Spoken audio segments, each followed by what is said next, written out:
Selamat datang ke channel Nazar Abdullah, channel yang membahaskan berkaitan alam berbonsaian. Pada perkongsian kali ini, saya akan membagikan tutorial bagaimana cara kita menanam stek batang besar daripada pokok bougainville ataupun pokok bunga kertas. Sila ikuti terus video berikut ini. Namun sebelum melanjutkan video ini, silakan klik tombol subscribe, like dan share untuk membantu perkembangan channel Nazar Abdullah. Baiklah teman, kita teruskan kepada langkah yang seterusnya.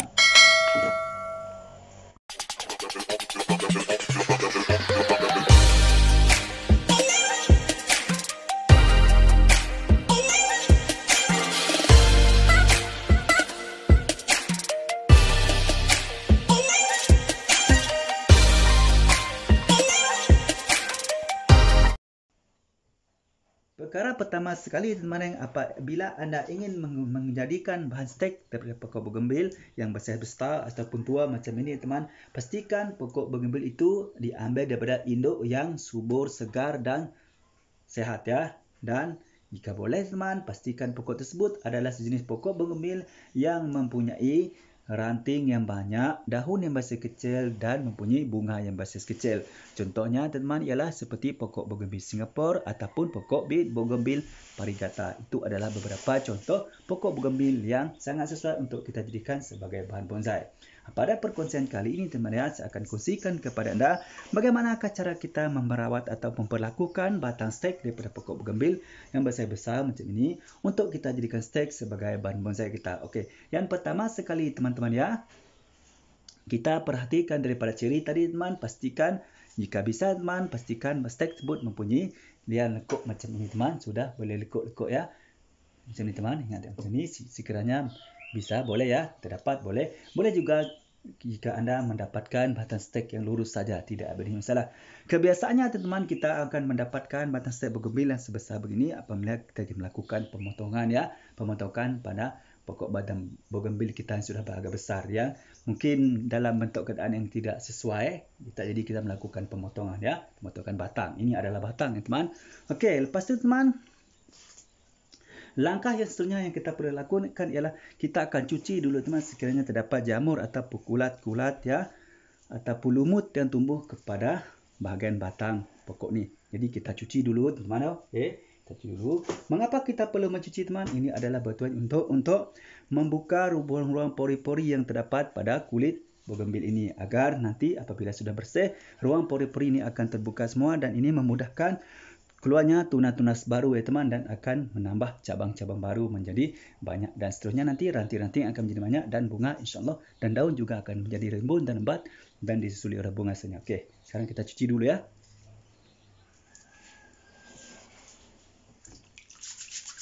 Anda boleh menggunakan sikat gigi ataupun sisa kain sebenarnya. Ingatlah, penting kita boleh gunakan untuk mencuci ya. Kita cuci dulu ya.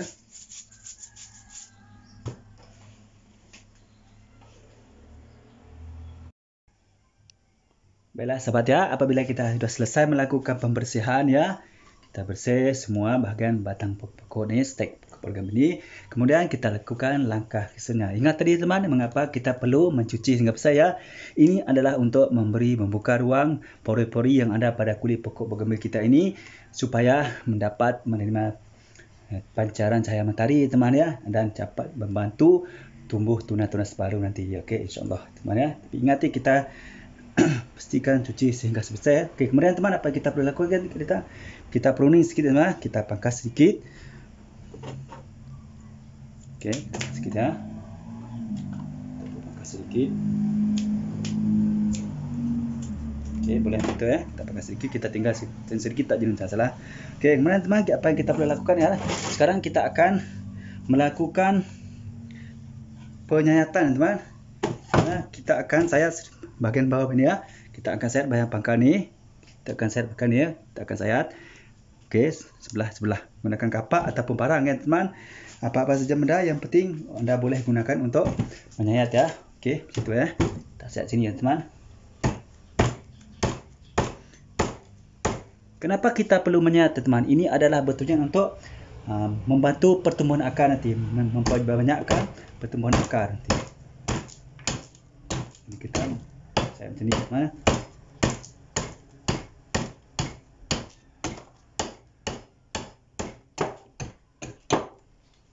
Oke, macam itu. Sebelah lagi.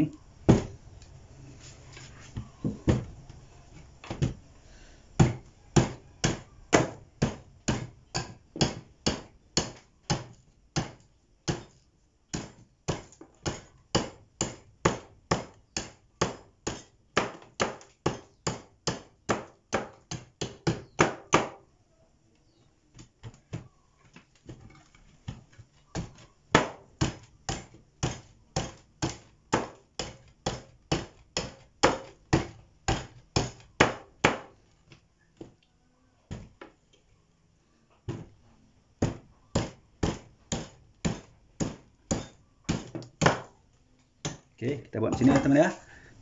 Kita buat macam ni ya. Nampak? Nanti akar akan tumbuh di kawasan ini teman. Di kawasan yang kita lakukan penyiatan ini. Di sini akan tumbuh akar nanti. Nanti akar akan tumbuh banyak kawasan ini ya. Oke, kemudian teman apa yang kita perlu lakukan ya? Untuk membantu mempercepatkan pertumbuhan akar teman. Jadi kita akan menggunakan bahan perangsang akar ya. Bahan pertumbuhan akar semula jadi. Oke, di sini teman saya akan gunakan pokok lidah buaya teman. Ini adalah pokok lidah buaya teman. Daun daripada lidah buaya. Jadi saya akan menggunakan lidah buaya ini teman sebagai bahan perangsang untuk membantu mempercepatkan tumbuh akar pada stek batang besar pokok bougainville kita ini. Ini juga boleh teman, sangat baik untuk kita jadikan sebagai penumbuh akar cepat ya, membantu merangsang akar. Di samping anda juga boleh menggunakan bawang putih, bawang merah juga ataupun air bersih teman, boleh juga digunakan. Tapi untuk perkongsian kali ini saya akan gunakan bunga lidah buaya ini teman sebagai perangsang akarnya. Okey. Bagaimana cara kita menggunakannya teman? Mudah saja teman. Cara menggunakan mudah saja. Kita ambil bunga lidah buaya ini, kita ambil gunting teman, kita potong sedikit ya. Kita potong macam itu. Kita potong macam itu ya. Kemudian kita belah. Macam itu teman. Kita belah. Macam itu ya, terbelah aja. Itu.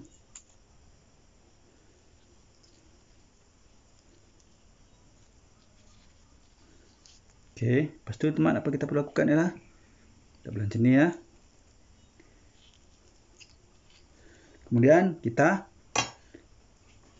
gosok dekat tempat yang kita lakukan penyiatan tadi sini. Kita gosok macam tu. Gosok sehingga rata ya teman ya. Gosok sehingga rata. Semua terkena ya. Macam tu, kita buat macam tu. Nampak? Macam tu. Kita buat gosok macam tu ya. Buat macam tu semua. Biar merata ya. Biar merata. Nampak? Biar merata ya. Macam tu. Okey, kemudian kita biarkan sebentar ya teman. Sekarang kita lakukan proses seterusnya iaitu proses penyediaan media tanam.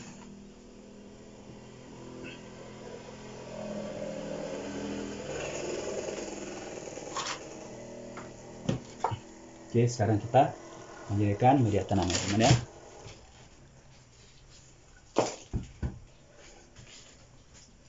Okey, yang penting teman ya, untuk media tanam pokok bougainville teman, sama ada stek batang, sama ada hasil dongkelan, stek ranting ya teman, stek cabang ya. Pastikan anda menggunakan media tanam yang bersifat poros dan gembor ya teman. Ingat ya, dua media tanam itu sangat penting anda perlu gunakan apabila anda ingin menanam pokok bougainville ya. Sama ada hasil stek, hasil dongkelan ataupun hasil lainnya ya. Okey. Di sini ingat pot, gunakan pot yang besar teman, kerana kita punya batang agak besar, jadi kita gunakan pot agak besar lah. Lebih besar lagi lebih baik teman. Kenapa? Kerana apabila kita menggunakan pot besar-besar, kita dapat menyediakan media tanam yang banyak. Jadi apabila media tanam banyak teman, menutrisi zat-zat makanan yang perlu-perlukan untuk stek bougainville kita untuk tumbuh akar makin bertambah cepat ya, kesuburan makin mudah. Jadi yang penting teman, pot besar, sama ada pot batu ataupun plastik tidak masalah. Yang penting pastikan ada lubang ya. Pastikan anda menembok lubang di bawah pot tersebut. Pastikan ada lubang ya teman. Ingat, penting sangat lubang. Okey. Kenapa pula ada lubang? Kerana membantu pengalian air nanti apabila kita melakukan penyiraman air. Okey. Sekarang kita pergi ke bahan-bahan media tanamnya. Okey. Di sini saya menggunakan beberapa bahan ya teman. Saya akan menggunakan tanah subur ya teman. Tanah subur. Ya, saya gunakan tanah subur. Okey, itu saya menggunakan tanah subur ya teman ya. Masukkan dulu. Lepas itu saya menggunakan pasir teman. Pasir ya. Ini ada pasir teman. Saya menggunakan pasir juga sebagai satu bahan media tanam kita kali ini. Okey, pasir teman ya, pasir. Okey, kita masukkan pasir dulu ya. Ingat teman-teman, yang penting media tanam, bahan yang untuk anda jadikan sebagai media tanam nanti, pastikan bahan-bahan tersebut bersifat poros dan gembor. Ingat ya, poros dan gembor itu yang penting. Poros dan gembor. Mengapa poros dan gembor? Ini adalah bertujuan untuk, pertama dulu, yang poros dulu ya. Ini adalah bertujuan untuk memudahkan pengaliran air apabila kita menyiram. Terutama sekali teman-teman ya, apabila anda menanam pokok gembil anda di dalam pot ataupun pasu ya. Penting sangat anda menggunakan media tanam yang bersifat poros dan gembor. Itu penting sekali ya, ingat. Lepas itu saya menggunakan sukan padi ya teman ya. Yang penting teman, anda gunakan bahan yang mudah untuk anda dapatkan ya. Bahan yang mudah untuk anda dapatkan. Sekiranya anda mudah untuk mendapatkan sekam padi, anda gunakan sekam padi ya. Sekiranya anda mudah untuk mendapatkan kokopit, anda boleh gunakan kokopit ya. Ini terserah kepada benda yang mudah anda dapatkan ya.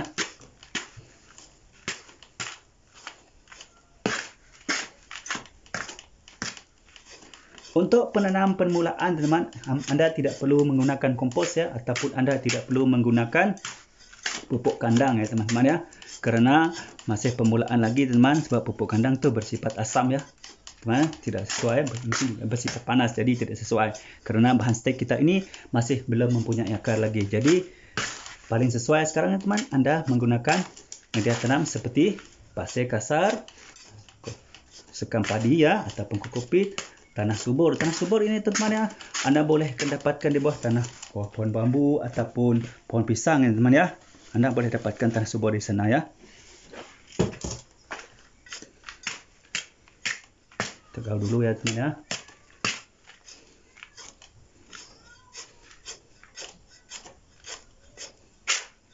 Okey, untuk media tanam yang gembor dan yang mempunyai sifat gembor ya teman ya. Ini adalah bertujuan untuk membantu membekalkan oksigen ya teman, oksigen ataupun udara di dalam media tanam tersebut. Seandainya di dalam media tanam ataupun bahan media tanam itu tadi teman ya, mempunyai cukup oksigen dan udaranya, ini sangat membantu ya teman untuk proses pertumbuhan akar menjadi lebih cepat. Kerana terdapatnya oksigen yang cukup dan ruang udara yang cukup, jadi memudahkan akar baru tumbuh nanti teman ya, kerana ia tidak tersekat mana. Jadi ini sangat penting dan sangat penting anda perhatikan apabila anda mencari ataupun menyedia sesuatu bahan untuk anda jadikan sebagai media tanam anda. Terutama sekali teman, semasa anda mula-mula menanam bahan stek anda, terutamanya untuk di dalam pot. Ingat teman, terutamanya untuk di dalam pot macam ini. Pastikan anda menggunakan bahan yang gembor dan poros. Di samping bersifat gembor ya teman-teman ya, bersifat poros juga penting teman ya. Ini adalah bertujuan untuk membantu mempercepatkan pengaliran air di dalam media tanam anda semasa anda melakukan penyiraman. Terutamanya teman ya, semasa anda melakukan penyiraman. Sekiranya anda menggunakan media tanam yang tidak bersifat poros teman, besar kemungkinan akan berlaku genangan air di dalam media tanam anda di dalam pot anda ya teman. Ini adalah sangat tidak baik ya teman, kerana apabila berlakunya genangan air begini, dia boleh menyebabkan stek daripada pokok bergembil anda akan mengalami pembusukan ya teman, dan lama-kelamaan batang stek daripada bergembil anda akan menjadi busuk dan buruk dan akhirnya stek bergembil anda akan mati ya teman. Jadi perkara ini sangat penting ya teman untuk anda perhatikan ya. Jadi sentiasa berhati-hati semasa memilih bahan untuk anda jadikan sebagai media tanam. Jadi teman, sekarang kita akan memasukkan batang stek kita ni teman ke dalam media tanam ya. Bismillah. Okay. Macam ni teman ya. Kita letak macam ni ya.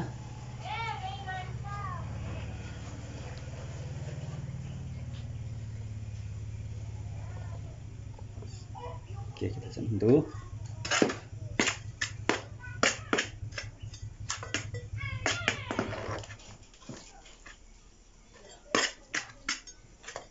Kita padatkan ya teman ya.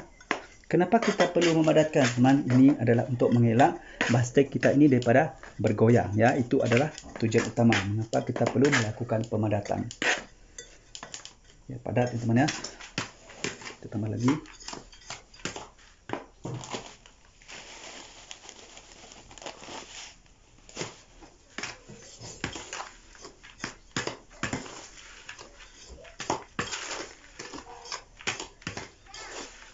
Sekiranya anda mudah untuk mendapatkan kokopit juga anda boleh gunakan ya teman-teman ya sebagai ganti daripada skam ya.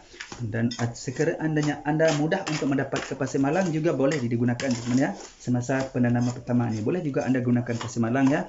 Kerana pasir malang juga merupakan salah satu jenis bahan yang sangat sesuai teman, bersifat poros juga ya teman dan juga bersifat gembur ya. Ini merupakan ciri-ciri yang penting ya teman-teman untuk anda berkira ya.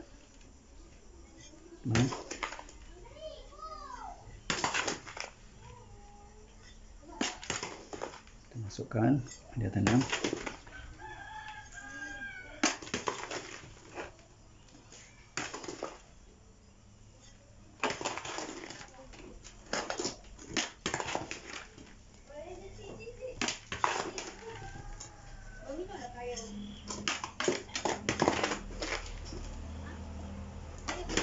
Kita tidak perlu memasukkan penuh dalam pot teman-teman media tanam ya. Kita tinggalkan lebih kurang 10% macam tu daripada kandungan pot teman-teman ya. Saiz pot ini kita tinggalkan lebih kurang 10 hingga 20% macam tu teman ya, ataupun 15% macam tu. Kenapa teman? Ini adalah bertujuan untuk supaya kita satu masa nanti apabila kita ingin menambah pupuk ataupun kita menambah kompos ataupun kita menambah pupuk organik ya teman, jadi kita mempunyai ruang ya untuk kita menambah ataupun kita menambah media tanam baru. Dan bahagian atas media nanti masa kita melakukan penyuburan nanti teman ya, jadi kita sudah melakukan rancangan awal ataupun program awal aja, jadi kita mempunyai ruang nanti ya untuk kita menambah lagi media tanam yang baru pada sebelah atas ni, terutamanya pupuk ya teman, untuk membantu mempercepatkan proses penyuburan bahan stek kita ini. Macam tu ya.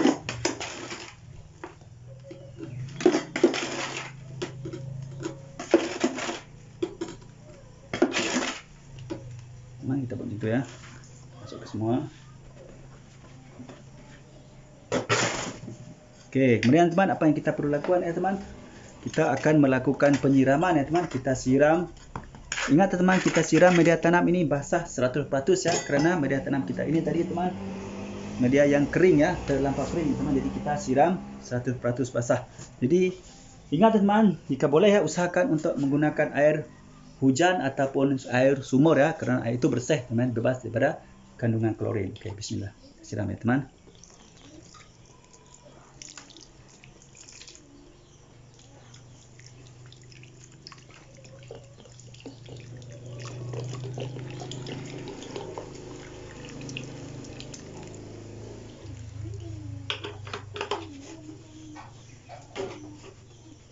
Untuk saiz pot yang sebesar ini lebih kurang teman kita memerlukan lebih kurang 3 liter air macam tu teman ya.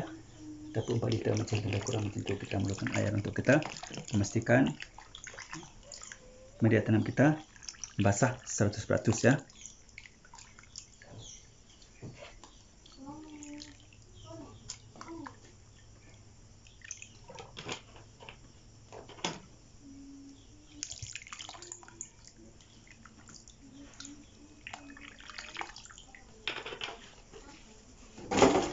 Okey teman-teman, apabila kita sudah selesai melakukan perbuatan-perbuatan ini tadi ya teman-teman ya, iaitu dari pemula tadi ya, mula tadi kita melakukan pembersihan pada batang stek kita ini, kemudian kita melakukan pemengkasan atau pruning sikit pada ranting-ranting tubuh teman-teman ya, pada batang stek ini. Dan kita sisakan sedikit daunnya, kemudian kita melakukan penyayatan nanti mana untuk membantu memperbanyakkan akar-akar baru tumbuh nanti. Itu adalah tujuan penyayatan. Okey, tujuan penyucian pembersihan pada batang tadi teman ya, Itu adalah untuk bertujuan membersih jamur-jamur atau kulat yang tumbuh pada batang-batang stek pokok bougainville kita. Teman, ini adalah bertujuan untuk membuka ruang pori-pori yang ada pada kulit pokok bougainville kita ini. InsyaAllah akan memudahkan ketumbuhannya tunas-tunas baru nanti, teman. Kerana apabila kulit ini ditutupi oleh jamur atau kulat, teman, ini akan melambatkan tumbuhnya tunas baru kerana kulit tidak mendapat sinaran cahaya matahari ya. Jadi akan melambatkan stek batang bougainville kita mengeluarkan tunas yang baru. Itu adalah mengapa kita melakukan pembersihan dan juga penyayatan tadi, okey, untuk membantu stek daripada pokok bougainville kita berbatang besar ni cepat tumbuh akar dan juga cepat tumbuh tunas barunya. Okey, kemudian teman tadi ya teman, mengapa kita perlu menggunakan media tanam yang poros dan gembur? Ini adalah bertujuan yang pertama tadi teman, yang bersifat poros tadi adalah untuk membantu mengelak media tanam kita ini menjadi terlalu lembap ya teman, terlalu lembap ya. Jadi apabila media tanam kita terlalu lembap, ini boleh menyebabkan stek bougainville kita akan menjadi busuk dan kemudian buruk dan boleh menyebabkan stek bougainville kita mati ya. Itu adalah mengapa kita perlu menggunakan media tanam yang poros, membantu mempercepatkan pengaliran air keluar daripada pot ini. Itu adalah tujuan pertama ya teman. Okey. Media tanam yang bersifat gembur tadi teman, ini adalah untuk memberi ruang dan oksigen yang banyak di dalam media tanam ini ya teman. Ini adalah untuk membantu memberi ruang untuk akar-akar baru tumbuh dan mempercepatkan proses akar-akar baru tumbuh kerana terdapatnya ruang udara dan oksigen yang cukup banyak teman, jadi akar mudah untuk tumbuh. Itu adalah kenapa kita perlu menggunakan media tanam yang bersifat gembur. Itu adalah beberapa sebab teman, kenapa kita perlu memilih media tanam bahan yang untuk kita jadikan sebagai media tanam yang bersifat poros dan gembur. Okey. Berkaitan pot pada teman-teman ya. Mengapa kita perlu menggunakan pot yang besar? Ini adalah bertujuan untuk memudahkan kita atau memberi ruang untuk kita menyediakan media tanam yang banyak. Di mana apabila kita dapat menyediakan media tanam yang banyak kepada stek bougainville kita ini, jadi secara tidak langsung teman, pokok bougainville kita ini nanti akan mendapat nutrisi dan zat makanan yang banyak untuk membantu proses pertumbuhan akar dan kesuburannya. InsyaAllah teman, itu adalah mengapa kita perlu menggunakan pot yang besar untuk memberikan nutrisi dan zat makanan yang banyak dengan menyediakan media tanam yang banyak. Okey, kenapa kita perlu memberi lubang kepada pot kita? Ini adalah bertujuan untuk membantu melancarkan proses penggalian air dalam media tanam kita. Tengok teman, sudah kering kan? Ini menunjukkan media tanam ini, bahan-bahan yang saya gunakan dalam perkongsian kita pada ini sangat sesuai, bersifat poros dan gembur. Itu adalah contoh ya teman. Pastikan anda menggunakan media tanam yang seperti itu ya. Okey, sekiranya kita tidak menggunakan pot yang besar teman, kita menggunakan pot kecil. Jadi ini sangat terhad. Jadi keperluan dari segi nutrisi dan zat makanan untuk proses pertumbuhan pokok bougainville kita ini akan menjadi terbantut dan menjadi terlambat kerana tidak cukup media bahan makanan ataupun nutrisi dan zat yang diperlukan untuk stek bougainville kita tumbuh ya. Itulah mengapa. Dan kenapa kita perlu membeli lubang kepada pot kita ini? Kerana untuk melancarkan pengaliran air. Okay, untuk mengelak berlakunya genangan air di dalam media pot kita, di dalam media tanam. Okay, untuk mengelakkan stek kita menjadi busuk dan buruk dan akhirnya stek kita menjadi mati.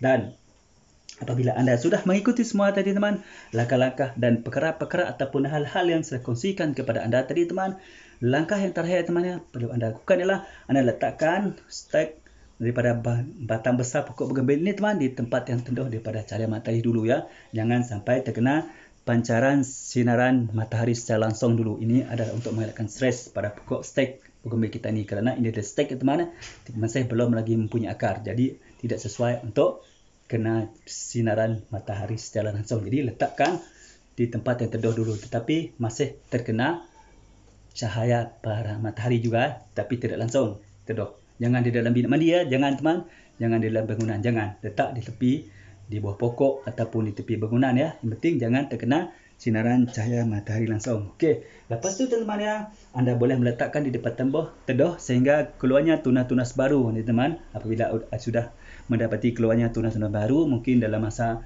20 hingga 25 hari ataupun 1 bulan, anda boleh mula meletakkan bastek anda ini di tempat di bawah sinaran cahaya matahari secara berperingkat-peringkat ya teman. Mungkin pagi dulu selama 1 jam, lepas tu anda pindah ke semula letak di tempat teduh. Kerana ini mudah untuk diangkat ya, tidak terlalu berat. Itu adalah langkah seterusnya teman yang anda perlu lakukan kepada bastek kali ini ya. InsyaAllah teman-teman sekiranya mengikuti segala apa yang saya telah kongsikan kepada anda tadi, insyaAllah stek kita ini akan tumbuh subur insyaAllah dan akan menjadi sebuah bonsai yang indah pada suatu masa nanti. Baiklah teman-teman ya, saya rasa cukup sampai setakat ini dulu untuk perkongsian saya pada kali ini. Seperti biasa teman, sekiranya anda merasakan perkongsian saya pada kali ini bermanfaat untuk anda teman, klik tombol subscribe, tekan tombol lonceng supaya anda menjadi orang yang pertama sekali akan dapat mengikuti perkongsian terbaru daripada channel Nazara Alhamdulillah. Bagi teman-teman yang masih lagi belum subscribe ya teman-teman ya, silalah subscribe ya, kerana subscribe itu sangat gratis, gampang dan mudah. Sama-samalah kita berkongsikan ilmu yang manfaat, insyaAllah kita juga akan mendapat manfaatnya. Jangan lupa ya teman, like, share dan komen ya.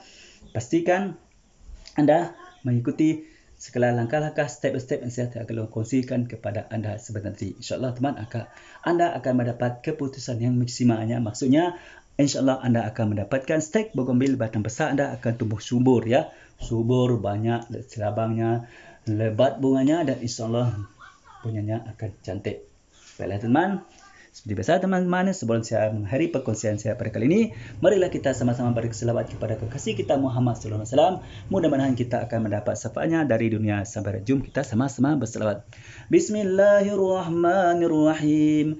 Allahumma salli ala Sayyidina Muhammad wa ala alihi wa sahbihi wa barik wa sallim. Baiklah teman-teman, cukup sampai setakat ini dulu. Ingat ya teman, sekiranya anda ada pertanyaan ataupun cadangan ya, sila tulis di ruang komen ya teman-teman. InsyaAllah saya akan menjawab pertanyaan anda. Baiklah teman-teman, cukup sampai setakat ini dulu. Salam satu hobi, salam bonsai. Assalamualaikum, bye-bye.